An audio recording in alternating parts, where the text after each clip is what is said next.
कधी लक्षात आलंय का, आपण ज्यांच्यासाठी सगळं करतो तेच लोक आपली किंमत कधीच ओळखत नाहीत आणि तरीही आपण त्यांच्या एका शब्दासाठी, एका कौतुकासाठी त्यांच्या मागे मागे धावत राहतो.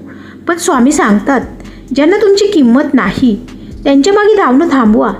तुम्ही कितीही चांगले वागलात, तुम्ही कितीही प्रयत्न केले तरी काही लोक तुमची किंमत कधीच ओळखणार नाहीत. मित्र आणि मैत्रिणींनो, कधीकधी आपण चुकीच्या दारावर सतत टकटक करत राहतो आणि योग्य दार उघडं असतानाही ते आपल्याला तिकडे पाहायचं नसतं, आपण तिकडे पाहतच नाही. म्हणून आजचा प्रश्न अशा लोकांसाठी आहे ज्या लोकांना इतर लोक मात्र किंमत देत नाही आणि तरी देखील तुम्ही अशा लोकांमध्येच अडकून पडले असाल तर हा व्हिडिओ खास तुमच्यासाठी आहे. त्यासाठी व्हिडिओ शेवटपर्यंत नक्की ऐका. तुम्ही अजूनही कोणाच्या मान्यतेची वाट पाहत आहात का? सर्वप्रथम आजचा प्रश्न हाच आहे की तुम्ही इतरांची मान्यता सतत घेण्याची वाट पाहत राहता का? मान्यता मागण्याची सवय तुम्हाला आहे का? आपण लहानपणापासूनच या गोष्टी शिकतो की लोक काय म्हणतील हा प्रश्न नेहमीच सर्वप्रथम आपल्याला पडतो. सगळ्यांना खुश ठेवा आणि हळूहळू आपण मात्र स्वतःला विसरतो. आपण आपली किंमत दुसऱ्यांच्या शब्दावर का ठरवतो? आत्मसन्मान म्हणजे काय याचा कधी विचार केला आहे का? स्वतःची ओळख ज्याला पटली ना त्याला जगाच्या टाळ्यांची गरज नसते. तो इतरांच्या कौतुकाची वाट पाहत नाही. त्याला स्वतःची ओळख पटलेली असते. स्वतःच्या व्यक्तिमत्वाला जपण्याची ताकद त्याच्यामध्ये निर्माण झालेली असते.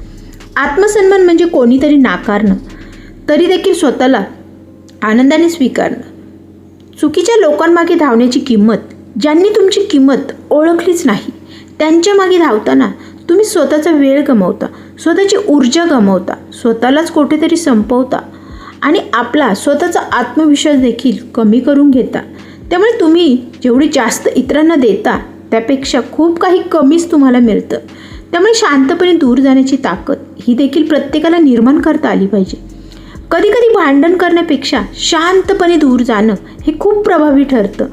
ना दोष ना प्रत्यारोप. तुम्ही कोणाला ना दोष देते ना स्वतःवर कोणाचे दोष लादून घेते. फक्त स्वतःसाठी तुम्ही निर्णय घेता. हा निर्णय म्हणजे स्वार्थ नाही हे आधी स्वतःला सांगा. हे आत्मरक्षण आहे. एक मुलगा असतो बघा, अनेक मुलांना सवय असतात नेहमी मित्रांसाठी उपलब्ध राहणं, पण जेव्हा त्याला स्वतःला गरज पडली तेव्हा मात्र एकही मित्र त्याच्यासाठी उपलब्ध नव्हता. त्या दिवशी मात्र त्याच्या लक्षात आलं की कोणी कोणासाठी नसतो, आपला फक्त वापर केला जातो.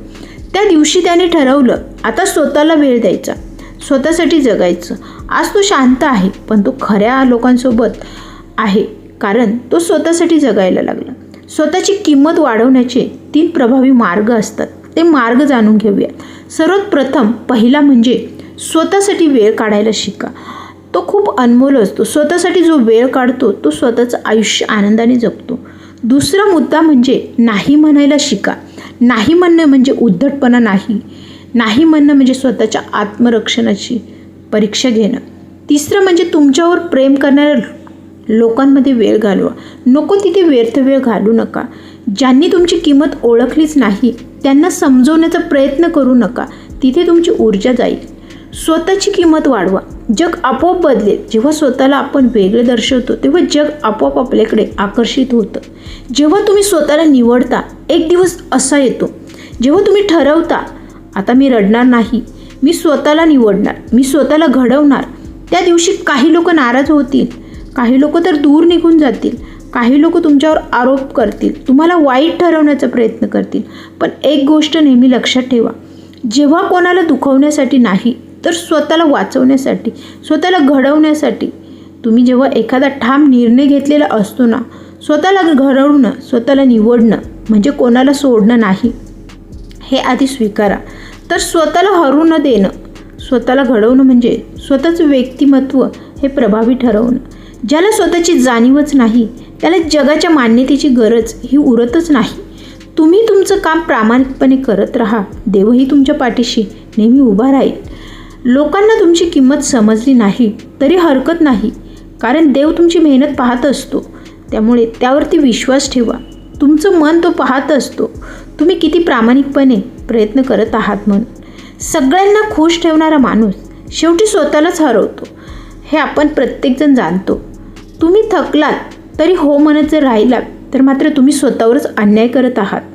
लोकांना तुमची सवय लागते आणि ही सवय ही कधीच किंमत देत नाही तुम्हाला, हे नेहमी लक्षात ठेवा. म्हणूनच स्वतःची काळजी घ्या. तुमची उपलब्धता ही मर्यादित ठेवा. एक गोष्ट नेहमी लक्षात ठेवा, तुमचा वेळ हा खूप मौल्यवान आहे. स्वतःला नेहमी एक प्रश्न विचारा, तुम्ही कोणाच्या मान्यतेसाठी जगत आहात? इतरांची मान्यता तुमच्यासाठी महत्त्वाची आहे का, की स्वतःच्या समाधानासाठी जगत आहात? जर तुम्हाला पहिलं उत्तर मिळत असेल तर आजच बदल करा, कारण की इतरांची मान्यता म्हणजे तुमचं समाधान नाही. कारण आयुष्य हे मर्यादित आहे आणि वेळ हा परत येत नाही. त्यामुळे प्रत्येक वेळेसाठी स्वतःला जगा.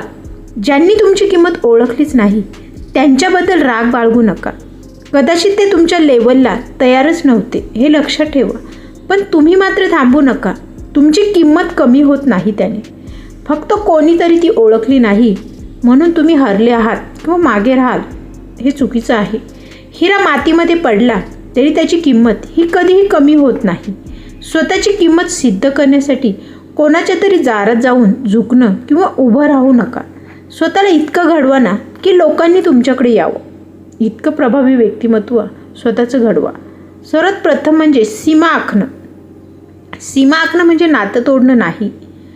दुसरं म्हणजे शांत माणूस कमकुवत नसतो, हे लक्षात ठेवा. जास्त चांगुलपणा तुमच्या विरुद्ध कसा जातो, लोकांना पटवण्यात आयुष्य घालू नका. स्वतःला घडवण्यात आयुष्य घाला. सीमा आखणं म्हणजे नातं तोडणं नाही, हे आधी स्वतःला सांगा. सीमा आखणं म्हणजे भिंत उभी करणं नाही, हे देखील स्वीकारा. सीमा आखणं म्हणजे स्वतःचा आदर करणं. तुम्ही प्रत्येक वेळी उपलब्ध राहिलात तर लोक तुम्हाला गृहीतच धरतात. पण जेव्हा तुम्ही स्वतःसाठी उभे राहता, नाही म्हणता, आता पुरे झालं इथपर्यंत, आता हा त्रास मी सहन करणार नाही, तेव्हा मात्र लोकांना त्रास होतो. का माहीत आहे का? कारण त्यांना तुमची सवय झालेली असते तुमच्या उपलब्धतेची, तुमच्या हो म्हणण्याची. त्यामुळे तुमची किंमत त्यांना नसते आणि मग ती लोक त्रास द्यायला लागतात. लक्षात ठेवा, सीमा आखणं म्हणजे नातं तोडणं नाही. तुमच्यावर आरोपही होतील. नातं टिकवण्यासाठी, स्वतःला वाचवण्यासाठीचा तो एक सन्मान आहे. शांत माणूस कमकुवत नसतो. शांत माणूस घाबरतही नसतो. घाबरणं नसतं ते. शांत राहणं म्हणजे स्वतःवर नियंत्रण असणं. ज्याचं मन स्थिर आहे त्याला जग हलवू शकत नाही. तुम्ही प्रतिक्रिया देणं थांबवलं की लोकांना वाटतं तुम्ही कमजोरच आहात. पण खरं काय असतं हे तुम्हाला माहीत आहे. जो स्वतःच्या भावनांवर नियंत्रण ठेवतो तो खरा शक्तिशाली असतो. जास्त चांगुलपणा तुमच्या विरुद्ध कसा जातो माहीत आहे? तुम्ही खूप चांगले असता. प्रत्येक वेळी तुम्ही इतरांना माफ करता. प्रत्येक वेळी तुम्ही समजून घेता. आणि समोरचा काय करतो? जे तुमच्या चांगुलपणाची सवय लावलेली असते त्यांना सवय झाली असते. आणि ती सवय झाली की तुमची किंमत मात्र शून्य होते. म्हणूनच चांगले राहा, पण इतरांसाठी सतत वापरले जाऊ नका. स्वतःचा तोटा करून घेऊ नका. दयाळू राहा, पण प्रामाणिक राहा. आंधळे बनू नका. स्वतःला घडवणं म्हणजे दररोज थोडंसं स्वतःमध्ये सुधारणा करत राहणं. तुमच्या चांगल्या सवयींना लावून घ्या. वाईट सवयी बदला. तुमच्या विचारांना सकारात्मक दिशा द्या. तुमच्या वेळेचा आदर करा. लोक काय म्हणतात यापेक्षा तुमचं मन तुम्हाला काय सांगत आहे हे नेहमी ऐका. कारण बाहेरचा आवाज हा मोठा आणि खोटा असतो, पण आतला आवाज मात्र हा खरा असतो. त्यामुळे त्या आवाजाला ओळखा आणि आजच ठरवा. लोकांना पटवण्यात आयुष्य घालवायचं नाही. स्वतःला सिद्ध करण्यात ऊर्जा वाया घालवायची नाही. शांतपणे स्वतःवर काम करा आणि स्वतःला इतकं सक्षम बनवा की लोक तुमच्याकडे एक दिवस तुमची किंमत ही अशी ओळखली जाईल की लोक तुमचे स्वतःचे उदाहरण देऊन इतरांना प्रेरित करतील. तेच उदाहरण देतील. लोकांना समजवणं थांबवा. स्वतःला घडवणं सुरू करा. कारण जग तुमच्याकडे तेव्हाच पाहतं जेव्हा तुम्ही स्वतःकडे पाहायला शिकता. जेव्हा तुम्ही स्वतःकडे पाहता तेव्हा तुम्ही स्वतःला घडवण्यात आयुष्य हे आनंदी जगता. कारण शेवटी लोक नाही, तुमचं आयुष्य हे तुमचं असतं. जर हा व्हिडिओ तुम्हाला मनापासून आवडला असेल आणि असेच प्रेरणादायी विचार रोज ऐकायचे असतील तर व्हिडिओला एक लाईक करा. तुमच्या जवळच्या व्यक्तींना देखील शेअर करायला विसरू नका. कमेंटमध्ये तुमचं मत देखील तुम्ही लिहू शकता. आणि अशाच प्रेरणादायी आणि आत्मसन्मान वाढवणाऱ्या विचारांना आत्ता सबस्क्राईब करा थॉट्स या चॅनेलला, कारण तुमचं एक सबस्क्राईब, एक लाईक कोणाचं तरी आयुष्य हे बदलू शकतं. धन्यवाद. पुन्हा भेटूया पुढच्या व्हिडिओमध्ये लवकरच.